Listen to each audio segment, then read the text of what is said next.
அரியலூர் தமிழக அனைத்து விவசாய சங்க ஒருங்கிணைப்பு குழு தலைவர் PR பாண்டியனை உடனடியாக விடுதலை செய்ய வலியுறுத்தி அனைத்து விவசாய சங்கங்கள் மற்றும் பொதுமக்கள் சார்பில் கையெழுத்து இயக்கம் நடைபெற்றது.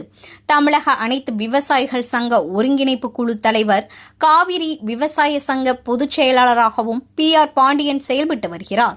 இவர் கடந்த 2015ஆம் ஆண்டு டெல்டா பகுதிகளில் செயல்படுத்தப்பட்ட ONGC திட்டத்திற்கு எதிராக போராட்டத்தில் ஈடுபட்டு பொது சொத்திற்கு சேதம் விளைவித்ததாகவும் வழக்கு பதிவு செய்யப்பட்டது.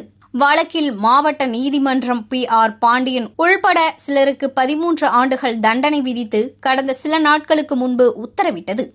இது விவசாய சங்கத்தினர் இடையே பெரும் அதிர்ச்சி ஏற்படுத்தியுள்ளது. இந்நிலையில் கைது செய்யப்பட்ட PR பாண்டியனை உடனடியாக விடுதலை செய்ய வேண்டும் எனவும் தமிழக அரசு மேல்முறையீடு செய்ய வலியுறுத்தியும் அரியலூர் மாவட்டத்தின் டெல்டா பகுதியான தீர்மானூரில் பல்வேறு விவசாய சங்கத்தினர் சார்பில் கையெழுத்து இயக்கம் நடைபெற்றது. இந்த கையெழுத்து இயக்கத்தில் பல்வேறு விவசாய சங்க பிரதிநிதிகள், விவசாயிகள் மற்றும் பொதுமக்கள் கையெழுத்திட்டு PR பாண்டியனை உடனடியாக விடுதலை செய்ய தமிழக அரசு நடவடிக்கை எடுக்க வேண்டும் என வலியுறுத்தியுள்ளனர்.